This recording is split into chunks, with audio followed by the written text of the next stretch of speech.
로마서 15장 14절부터 18절 말씀을 보겠습니다.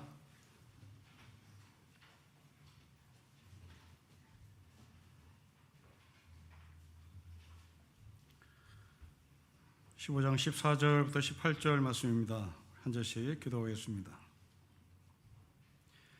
내 형제들아, 너희가 스스로 선함이 가득하고 모든 지식이 차서 능히 서로 권하는 자임을 나도 확신하노라.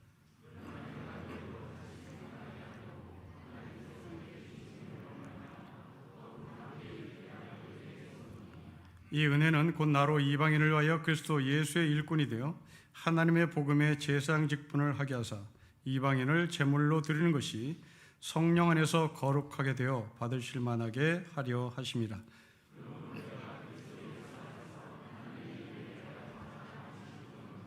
가지겠습니다. 그리스도께서 이방인들을 순종하게 하기 위하여 나를 통하사 역사하신 것 외에는 내가 감히 말하지 아니하노라. 그 일은 말과 행위로. 아멘. 자, 오늘 본문을 관찰해 보십시다. 여러분, 14절에 사도 바울은 로마 교회를 칭찬합니다. 그러나 15절에 칭찬받아야 할 로마 교회에 어떤 문제점이 있었다. 그래서 그러나라고 하는 접속사를 사용해서 로마 교회의 문제점을 지적합니다. 그리고 결국 로마 교회는 어디로 가야 할 것인지 미션을 말씀하는 것이 오늘 본문의 구조입니다. 자, 먼저 사도 바울이 로마 교회를 칭찬할 때 부르는 호칭입니다. 여러분, 14절에 형제들이라고 표현합니다. 우리가 흔히 사용하는 단어입니다. 하지만 바울은 아무 생각 없이 형제라는 단어를 사용하는 것은 결코 아닙니다. 바울이 지금까지 사용했던 단어들을 보면 여기에는 분명한 의도가 있음을 알 수 있습니다. 여러분, 8절로 올라가 보십시오. 유대인들을 말합니다. 9절은 이방인들을 말합니다. 10절은 열방의 사람들을 말합니다. 유대인이, 이방인이, 열방의 사람들이 하나님을 찬양하는 것, 그것을 압축해서 바울은 형제라고 부릅니다. 그 근거는 복음이신 예수 그리스도 때문에 그렇습니다. 아마도 여러분들 중에는 형제라고 부르는 이 바울의 표현에 대해서 시비를 걸고자 하는 사람도 있을 것입니다. 자매라는 단어가 없기 때문입니다. 그래서 바울은 남성 중심의 사고를 갖고 있는 사역자라고 폄하할 수도 있습니다. 물론 그럴 수도 있습니다. 그러나 여러분, 바울은 지금 시대에 살고 있는 남자가 아닙니다. 2000년째의 그 시대의 상황과 그 시대의 현실 속에서 살아야 했던 남자입니다. 지금 이 시대의 남녀평등과 2000년 전의 남녀평등은 일치시킬 수 없다라는 말입니다. 지금부터 2000년의 남녀평등과 지금의 남녀평등, 그리고 앞으로 2000년 후의 남녀평등은 분명히 다르겠죠. 바울은 그런 남성 중심의 사고 구조 속에서 어찌하든지 여성에 대한 생각, 여성의 권위에 대한 생각을 절대 놓치지 않으려고 노력합니다. 우리가 앞으로 다룰 16장에 가면 바울은 여자들의 이름을 거론합니다. 그리고 그 여성들에게 인사를 나눠달라고 부탁을 합니다. 그 시대의 상황과 그 시대의 조건 속에서 여성을 존중했음을 성경은 말하고 싶은 것입니다. 물론 하나님도 여성을 절대 비하하지 않습니다. 하나님께서 사람을 창조하실 때 하나님은 여자를 남자의 돕는 배필로 만드셨다고 기록합니다. 그리고 남자의 갈비뼈를 취해서 만들었습니다. 여기서 이 돕는 배필이란 우리가 느끼는 그 부정적인 어감이 결코 아닙니다. 이 돕는 배필이란 영어로 suitable helper라고 표현합니다. 남자들이 결혼식 때 입는 바로 슈트를 말합니다. 딱 떨어지는 존재입니다. 그리고 갈비뼈라는 것은 히브리 사람들이 심장을 보호한다라는 단어를 쓸 때 갈비뼈를 씁니다. 자, 이 갈비뼈와 그리고 돕는 배필한 말, 딱 떨어지는 존재, 여러분의 아내 이외에는 세상에 다른 여자가 없다란 말입니다. 때문에 성경의 근거에서 우리는 이혼이 불가능한 것을 성경은 말씀하고 있는 겁니다. 슈터블 헬퍼이기 때문에 그렇습니다. 딱 떨어지는 존재, 다른 여성 없단 말입니다. 그리고 갈비뼈입니다. 남자의 심장을 보호하는 존재가 여성입니다. 여러분, 이 이야기가 언제 기록됐는지 우리는 그 배경을 보면 경악을 금치 못합니다. 이 창세기 창조의 하나님이 기록된 때는 이스라엘 백성들이 바벨론에서 포로 생활을 할 때입니다. 포로 생활이 점점 길어지자 이스라엘 백성들이 자신의 역사를 잃어버리기 시작합니다. 자신의 글을 잃어버리기 시작합니다. 자신의 하나님을 잃어버리기 시작합니다. 그러자 바벨론에 포로 생활했던 당시 지식인들이 안 되겠다, 우리가 글로 남기자. 우리의 하나님이 누구인지 글로 남기자. 우리의 역사가 어떤 역사인지 글로 남기자 해서 바벨론 포로 시대에 문자로 남긴 것이 바로 창세기라고 하는 책입니다. 이 창세기의 하나님은 천지를 말씀으로 창조했다. 그리고 여자가 남자의 심장을 보호하는 존재다. 그리고 여자는 남자의 슈터 헬퍼다. 이 세 가지가 당시 바벨론의 창조 신화와 엄격한 차이를 보였기 때문에 우리는 경악을 금치 못하는 겁니다. 자, 여기서 바벨론 창조 이야기를 잠깐 드리겠습니다. 모든 민족마다 창조 이야기는 다 있습니다. 우리 민족도 창조 이야기에 있듯이 바벨론, 당시 세계를 제패했던 바벨론 제국도 창조 이야기였었습니다. 바벨론을 갔던 창조 이야기는 마르둑이라고 하는 신이 티아마 신과 투쟁하면서 창조된 세상, 창조된 인간을 말합니다. 그래서 이 마르둑은 남자신입니다. 그리고 티아맛은 여자신입니다. 그런데 이 남자신과 여자신이 서로 혈육관계입니다. 티아맛이 마르둑의 어머니입니다. 이 어머니 신이 자기 아들신 마르둑과 한판 전쟁이 붙습니다. 결국 남자가 힘이 세니 이 마르둑이라는 남자신이 티아맛이라는 여자신을 제압합니다. 제압한 것을 티아맛은, 이 마르둑은 어떻게 처리하는지, 마르둑은 티아맛의 몸을 사지로 갈가 찢습니다. 그리고 오른쪽 눈을 빼서 하늘로 던져버립니다. 이것이 해가 됩니다. 왼쪽 눈을 빼서 하늘로 던져버립니다. 이것이 달이 됩니다. 이빨을 다 뽑아서 내던집니다. 보석이 됩니다. 사람의 핏줄을 다 뽑아서 내던집니다. 강이 됩니다. 사람의 머리카락을 뽑아서 내던집니다. 숲이 됩니다. 사람의 뼈를 뽑아서 내던집니다. 암석이 됩니다. 이게 바벨론이 갖고 있는 창조의 이야기입니다. 이 창조의 이야기를 정리해보면 바벨론의 신이란 투쟁의 역사를 말하는 겁니다. 이 투쟁의 역사는 곧 누가 피해를 보나 여자가 피해를 보는 겁니다.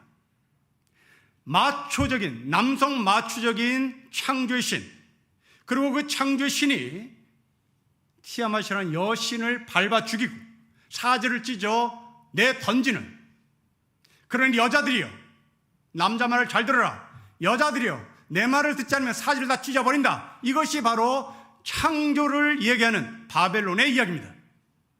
그런데 이러한 바벨론의 창조의 문화 속에서 70년의 포로의 삶을 살던 히브리 백성들, 거기에 막 태어난 아이들, 그 막 태어난 아이들이 이 바벨론의 창조를 배우겠죠. 그때 히브리 백성들은 우리 하나님은 태초에 말씀으로 천지를 창조하신 하나님입니다. 그 하나님은 남자가 여자를 창조한 것이 아니라, 남자가 여자를 짓밟는 것이 아니라, 여자가 남자의 갈비뼈를, 남자의 심장을 보호하는 존재요, 남자들이여 당신의 아내는 딱 떨어지는 존재, 더 이상 여자를 거닐 수 없음, 더 이상 다른 여자를 품에 안을 수 없음, 바로 딱 떨어진 존재라는 사실을 알려주며 우리의 결혼생활, 우리의 남자와 여자의 세계관이 어떤지를 가리킨 것입니다. 결코 성경은 여자를 비하하지 않습니다. 또 하나 여러분들이 성경을 읽으면서 기분 나쁜 게 있을 겁니다. 바로 복종 순종이라는 단어입니다.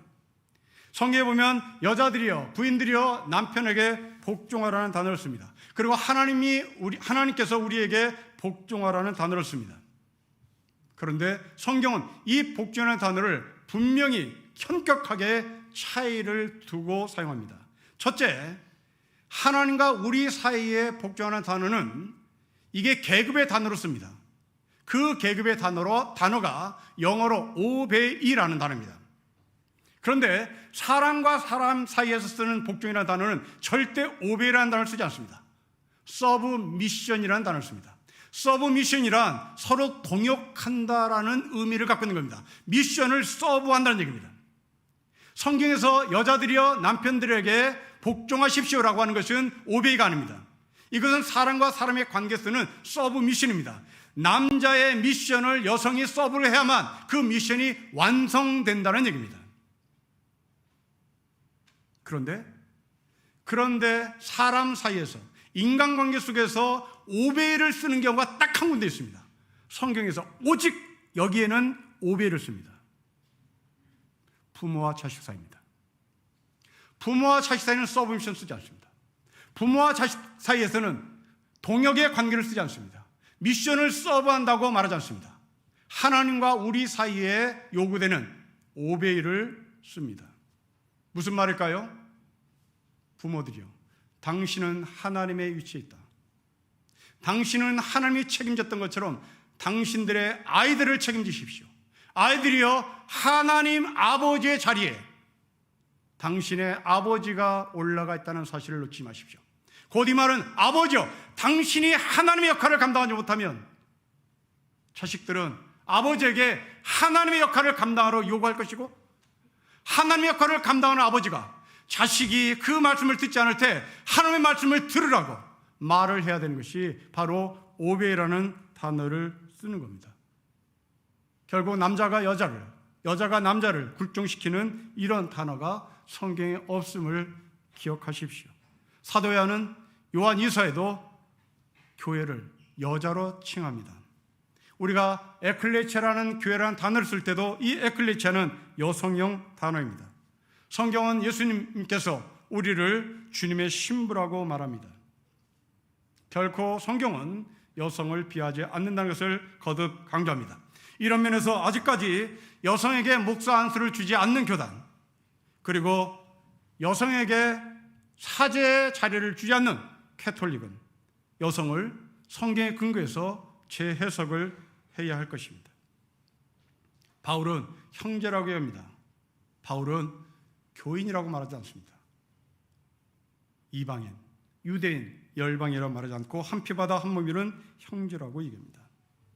물론 여러분들은 이 형제라는 단어, 자매라는 단어를 신앙으로 받아들이고 고백을 할 것입니다. 그러나 여러분의 실제 삶 속에서 한 피바다 한 몸이는 형제요 자매가 정말 피부로 느끼고 그것을 실제로 사용하는지를 되돌아봤으면 좋겠습니다.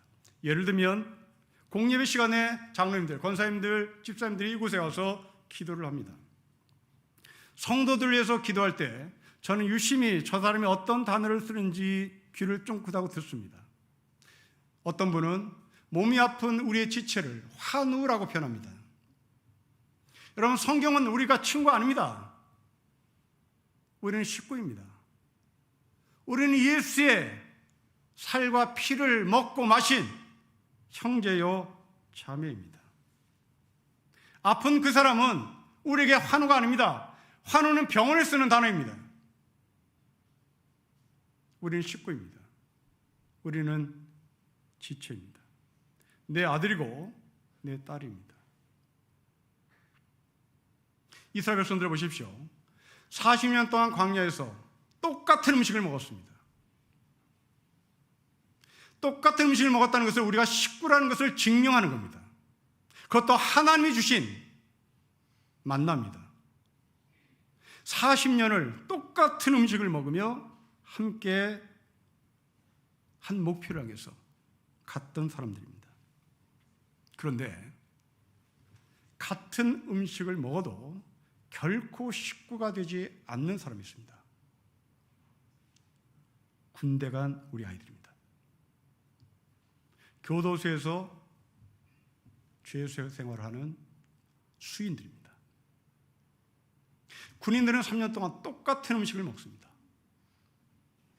교도소에 가 있는 수인들도 똑같은 음식을 먹습니다. 그런데 식구가 되지 않습니다. 제대하면 쳐다보기도 싫습니다. 교도소에서 나오면 쳐다보기도 싫습니다. 왜 식구가 되지 못할까요? 왜 똑같은 음식을 먹었는데 40년 광야 이스라엘 백성들 식구가 됐고, 왜 군대감 그리고 교도소에 있는 죄수들은 똑같은 음식을 먹는데 식구가 되지 못할까요? 그렇습니다. 시간은 똑같습니다. 문제는 신분의 문제입니다. 이스라엘 백성들은 자유인입니다. 군대와 죄수들은 끌려간 사람들입니다. 끌려간 사람은 절대 형제를 나눌 수 없습니다. 예수 그리스도로 말미암아 구원을 받은 우리가 한 뼈보다 한 몸이면 형제요 자매라고 고백할 수 있었던 것은 바로 자유인이기 때문에 그렇습니다. 우리가 진리 안에서 자유했기 때문에 그렇습니다. 이제 저는 여러분에게 도전합니다. 저와 여러분은 신림교회에서 28년간 한 말씀을 매주 같이 나눴고 매주 같이 먹었습니다. 이제 저는 여러분에게 묻습니다. 저와 여러분은 형제와 자매가 된 식구인지를 묻습니다. 아니면 여러분들은 나와 함께 식구가 된 것이 아니라 여전히 손님이고, 여전히 헤어지면 끝이고, 여전히 등 돌리면 남이 되는지를 묻습니다.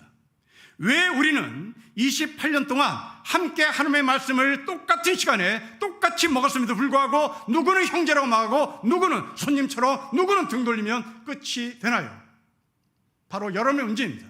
여러분의 신분이 무엇인가를 묻는 겁니다. 여러분들이 예수 그리스도로 말미암아 구원을 받고 자유인이 되었으면 우리는 그 말씀으로 말미암아 식구가 된 것을 확인할 것입니다. 그러나 우리가 28년 동안 같이 음식을 먹었어도 우리가 예수 그리스도로 은혜로 말미암아 구원을 받지 못했다면 우리는 군대 간 아이들이 먹는 밥이요 교도소에서 먹는 죄수의 밥이기에 우리는 등 돌리면 끝이 되는 것입니다. 신과 성도 여러분, 여러분들이 예수 그리스도로 말미암아 구원을 받고 그 예수 그리스도께서 우리에게 주시는 살과 피를 먹고 한 몸이 되는 형제요 자매인 것을 고백하는지를 돌아보십시오. 이어서 이 로마 교회는 그 형제임에도 불구하고 문제가 있었습니다. 여러분 15절 보십시오. 그러나라는 단어가 우리 눈에 보입니다. 이 말 안에는 칭찬뿐만 아니라 이 로마 교회 안에는 문제점이 있었다는 것을 반증하는 겁니다. 로마 교회는 믿음이 좋은 사람이 믿음이 약한 사람을 무시했습니다. 소위 믿음을 가지고 자랑을 했다는 얘기입니다. 그로 인하여 14절에 칭찬받는 것이 다 삭감되는 것이고 그 칭찬받는 것이 오히려 독이 되었습니다. 여러분, 한국교회가 이런 로마교회와 같은 영성을 갖고 있는 것이 아닌가 싶습니다. 한국교회는 한국사에서 기피 대상 중에 하나입니다. 이 사회는 지금 교회를 노골적으로 싫어합니다. 이유는 저들에게 있지 않습니다. 우리에게 있습니다. 누군가가 우리 한국교회 교인들에게는 선민의식을 심어주었기 때문입니다. 우리는 의인이고 세상은 죄인이라는 생각, 이것이 선민의식입니다. 여러분, 선민의식을 가진 사람은 자신이 남다르다고 생각합니다. 여러분들이 남다른 사람이라고 생각한다면 여러분들은 선민의식에 사로잡힌 사람입니다. 왜 하나님께서 여러분을 택하셨을까요? 선민의식의 관점에서 해석해 보십시오. 그리고 복음의 관점에서 해석해 보십시오. 자, 아브라함을 선민의식의 관점에서 해석해 보십시오. 그리고 복음의 관점에서 해석해 보십시오. 선민의식의 관점에서 아브라함의 해석은 이렇습니다. 아브라함은 뭔가 다른 사람일 것이다. 아브라함은 태어날 때도 믿음 있는 사람이다. 아브라함은 태어날 때부터 하나님께 순종할 마음이 있었던 사람이다. 잘 이해가 되지 않으면 한경직 목사님을 선민의식으로 해석해 보십시오. 한경직 목사님은 태어날 때부터 목사로 태어났을 것이다. 한경직 목사님 나와 남다랐을 것이다. 한경직 목사님은 생각 자체가 다르다. 이게 선민의식의 관점입니다. 그러나 복음의 관점에서 해석해 보십시오.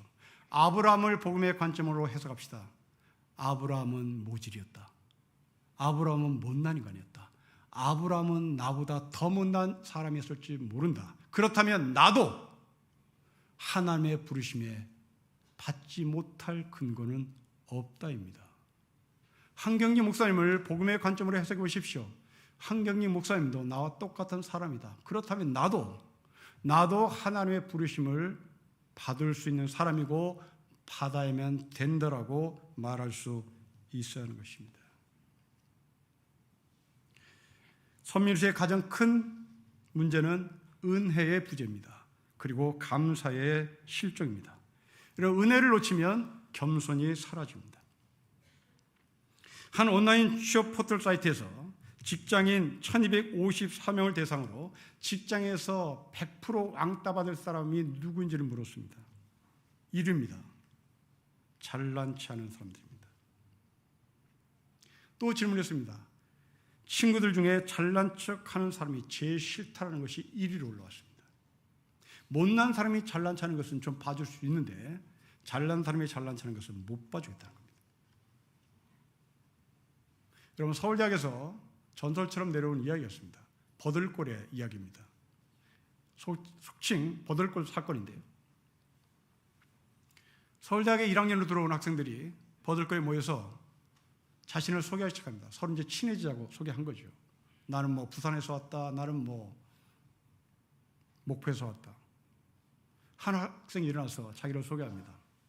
나는 서울 8학군에서 고등학교를 졸업하고 서울대학에 왔다고 소개를 했습니다. 8학군을 강조했습니다. 우리는 이런 애를 재수 없다고 얘기하는 거죠. 자기는 태어날 때부터 8학군에서 자기의 뿌리가 있다는 것을 자랑하는 것입니다. 왕재수죠. 가끔 청년들하고 대화 나누다 보면 이런 애들이 있습니다. 특히 우리 교회에 있습니다. 밟히는 게 서울대 출신이거든요. 그런데 정말 겸손한 애들이 있습니다. 아주 오래전입니다. 지금 40대 중반 된 형제들입니다. 같이 차를 마시는데 옆에 있는 지체가 목사님 얘 누군지 알아요? 네가 니지 뭐 누구냐? 이 친구가 하는 말입니다. 얘요, 당시 수능고사에서 1등한 애예요. 네가? 그러자 또 옆에 있는 애가 얘는 누군지 알아요? 얘는 그의 수능고사에서 2개 틀린 애예요. 네가? 네가 그렇다면 나는야 200% 맞았겠다. 그 정도로 겸손한, 아무도 몰랐습니다. 여러분, 은혜가 놓쳐지면 감사가 사라집니다. 은혜가 놓쳐지면 겸손이 사라집니다. 여러분, 베드로를 보십시오. 잘난 체의 왕수였습니다. 이 잘난 체에 으뜸했던 베드로가 신앙이 성숙되면서 편지를 남깁니다. 서로 겸손으로 허리를 동이십시오. 하나님은 교만한 자를 대적하십니다. 로마 교회에게 바울은 그러나라는 단어를 쓰며 죄수를 떨지 말라고 부탁합니다. 자, 그러면 도대체 로마 교회는 무엇이 부족했는지, 무엇을 자랑했고 무엇을 놓쳤는지를 더 깊이 들어가 보도록 하겠습니다. 여러분, 16절입니다. 우리 16절을 같이 읽겠습니다. 시작. 이 은혜는 곧 나로 이방인을 위하여 그리스도 예수의 일꾼이 되어 하나님의 복음의 제사장의 직분을 하게 하사 이방인을 제물로 드리는 것이 성령 안에서 거룩하게 되어 받으신 만에게 하려 하십니다. 바울은 로마 교회에게 돌려서 얘기합니다. 나는 이방인의 선교를 위하여 하나님께서 불렀다. 그런데 너희는 어떤지 아느냐? 14절로 오시려고 하십시오. 14절입니다. 내 형제들아, 너희가 스스로 선함이 가득합니다. 나눔은 있었습니다. 그런데 그 선함이 넘치질 않았습니다. 그 선함이 로마 교회 담장을 넘지를 않았습니다. 바울은 로마교회 교인들에게 나는 이방인의 복음을 위하여 선교사로 부름을 받았는데 너희들의 그 선함이 가득한 것은 맞지만 그것이 열방까지 흘러가지 못한 것, 그 문제를 지적합니다. 여러분, 왜 로마 교회는 복음을 전하지 않았을까요? 왜 로마 교회는 선교를 하지 않았을까요? 로마 교회가 위치하고 있는 로마라는 도시를 보십시오. 그 로마는 굉장히 무서운 도시입니다. 그 무서운 도시에 복음을 전하는 것은 또 어렵습니다. 그 로마라는 도시는 거대한 도시기에 가난한 사람도 많았습니다. 그런데 그 가난한 사람에 대한 로마 교회의 관심은 없었습니다. 어느 교인에게 들은 이야기입니다. 자신이 다니는 교회 1년 예산 중에 구제비 항목이 제로라는 이야기를 들었습니다. 하도 이상해서 왜 그러냐고 물으니 어려운 사람을 도와주면 버릇이 나빠지기 때문에. 그게 누구 말인데? 자기 교회 목사의 말이랍니다. 정말 그 목사가 이런 철학이 분명하다면 아브라함이 나그네에게 먹을 것을 대접한 것은 틀렸다고 말해야 되는 겁니다. 지금 로마교회 그렇습니다. 자기네끼리는 선함이 가득 찼어요. 그러나 그 선함이 로마교회의 담을 넘지는 못했습니다. 더 놀라운 것은 그 교회 성도들이 여기에 대해서 어떤 누구도 문제제기를 하지 않는다는 거죠. 둘 중에 하나일 겁니다. 담임 목사의 권위에 눌렸던지 아니면 자기네들도 가난한 사람에 대해서 관심이 아무것도 없었던지 둘 중에 하나겠죠.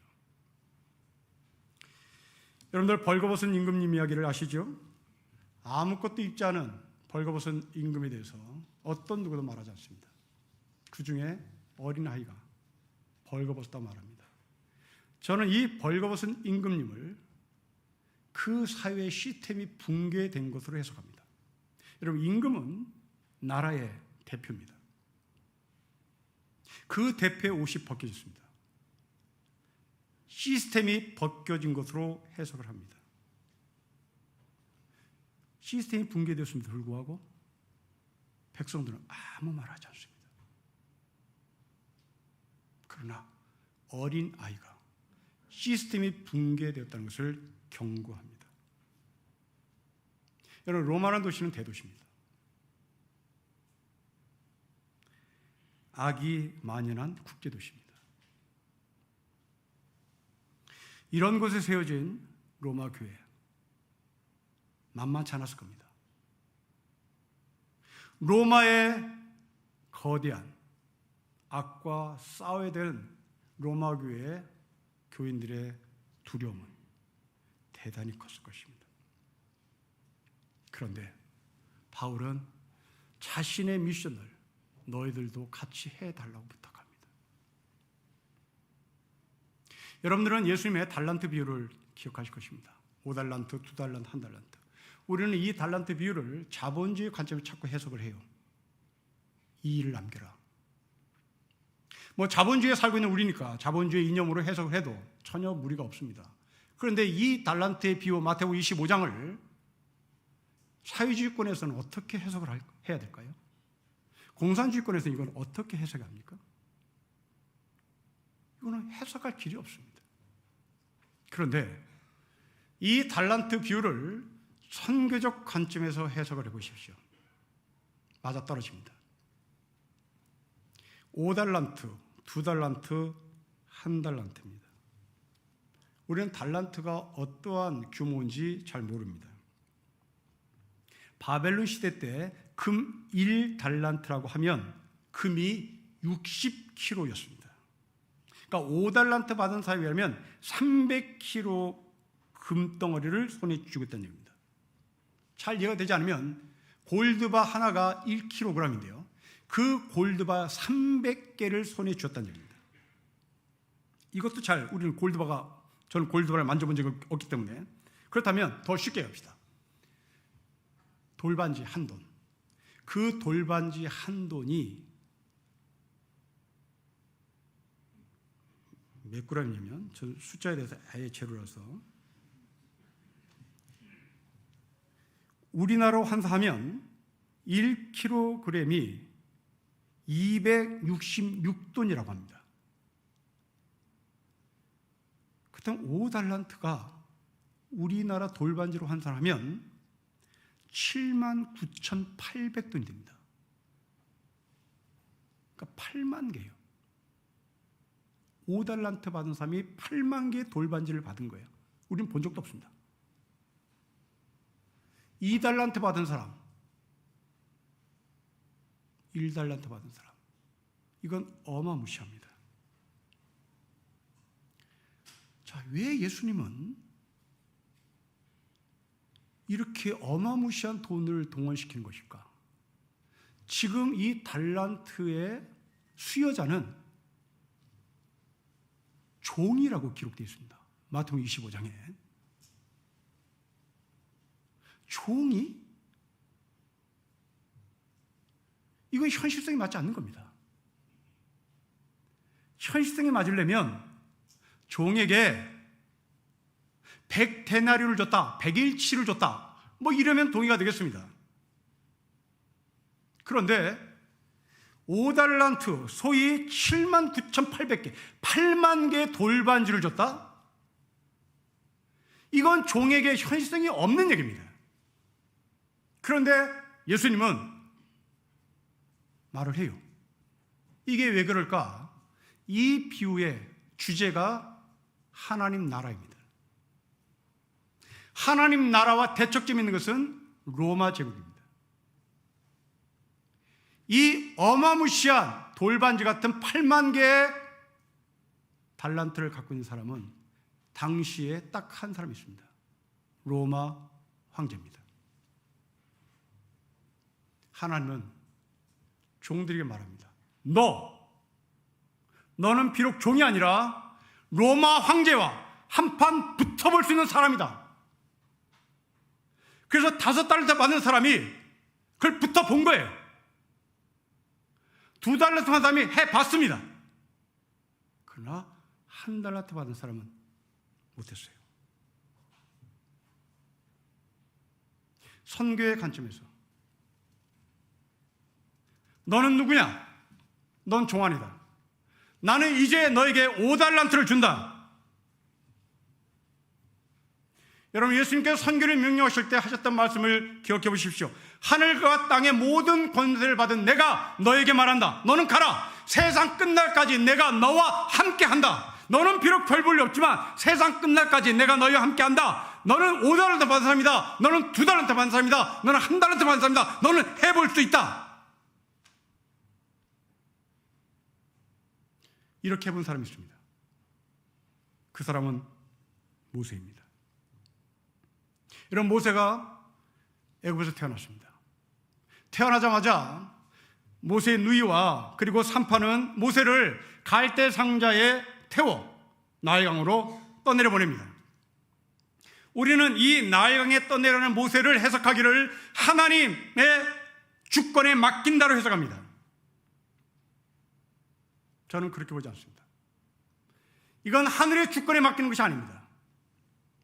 모세야, 너가 누구냐를 우리에게 말씀해 주는 겁니다. 모세는 지금 나일강 위를 떠내려갑니다. 나일강을 딛고 있습니다. 나일강을 누르고 있습니다.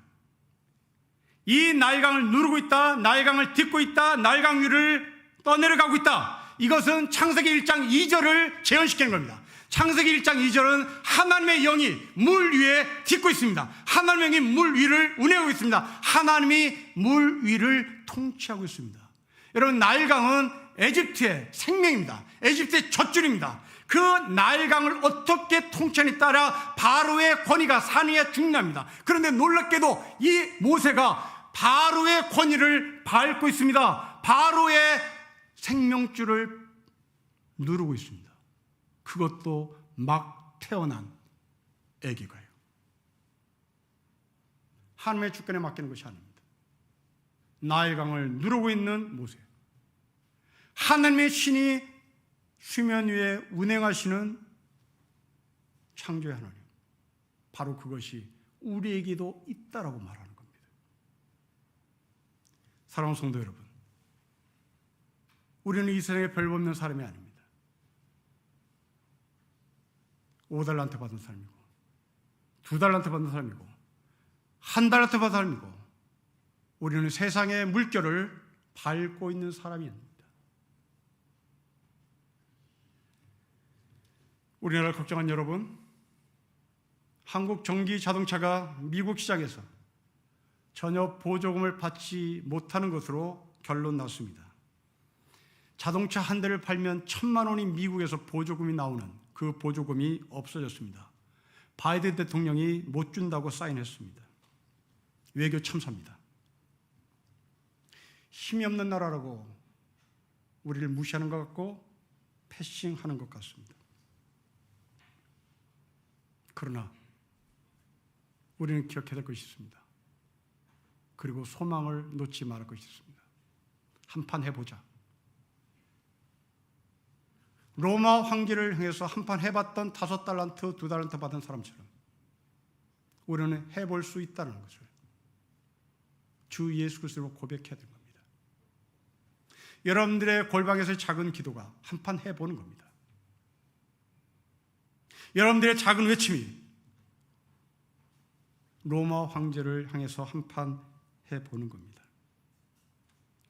벌거벗은 임금님에게 벌거벗다고 말했던 사람은 힘없는 사람이 아니었습니다. 힘없는 어린 아이였습니다. 우리에게는 비록 별 볼 일 없는 어린아이의 모습이지만 우리 손에는 하나님의 주권이 들려져 있습니다. 로마교는 이것을 못 해봤습니다. 그리고 자기네끼리 서로 나눴습니다. 예수님이 우리의 머리임을 잊었습니다. 1달란트를 땅에 묻었던 그 종과 같은 교회가 로마 교회였습니다. 바울은 이 교회를 향하여 18절에 이렇게 말씀합니다. 18절을 제가 읽겠습니다. 그리스도께서 이방인들을 순종하게 하기 위하여 나를 통하여 역사하신 것 외에는 내가 감히 말하지 않겠다고 얘기합니다. 여러분, 믿음은 나를 자랑하는 것이 아닙니다. 나에게 5달란트를 주신 하나님을 자랑하는 겁니다. 믿음은 나를 믿는 것이 아닙니다. 믿음은 주님을 신뢰하고 그분과 함께 동행하는 겁니다. 여러분의 작은 기도가, 여러분의 작은 외침이 로마를 흔들 수 있기를 바랍니다. 우리의 작은 기도가 바로 자동차 산업을 하는 현대 기아, 그 사업주들에게 소망이 되고 우리나라가 경제적으로 붕괴되지 않았으면 좋겠습니다. 그 자동차 시장이 보조금을 받지 못해 미국으로 플랜트를 옮겨버리면 우리나라 자동차 산업에 종사하는 노동자들은 다 해고입니다. 끔찍합니다. 지도자의 위치가 이 정도로 무섭습니다. 그러나 우리의 현실 가운데 우리는 푸념할 수는 없습니다. 우리의 5달란트를, 우리의 2달란트를, 우리의 1달란트를 사용합시다. 모세처럼 나일강을 밟읍시다. 나일강을 딛고 이 민족에 소망을 주는 신림교회 성도가 되시기를 주의 이름으로 축복합니다. 기도하겠습니다. 아버지 하나님, 우리끼리 나누었던 로마교를 향하여 복음을 전하고 선교를 하라고, 거대한 로마와 한번 해보라고 말씀하신 바울의 말씀을 들으며 우리가 다시 도전받습니다. 내 영성의 수련을 위하여 신앙생활하는 것을 벗어나 우리의 가지가 담장을 넘어 열방까지 이 거대한 악과 싸우는 선교가 있게 하시고, 거대한 나일강을 밟을 수 있는 신앙의 고백이 있게 하시고, 그래서 모든 사람에게 해방의 기쁨과 자유와 구원의 선포를 감당케 하게 하옵소서. 주 예수 그리스도의 이름으로 기도합니다. 아멘.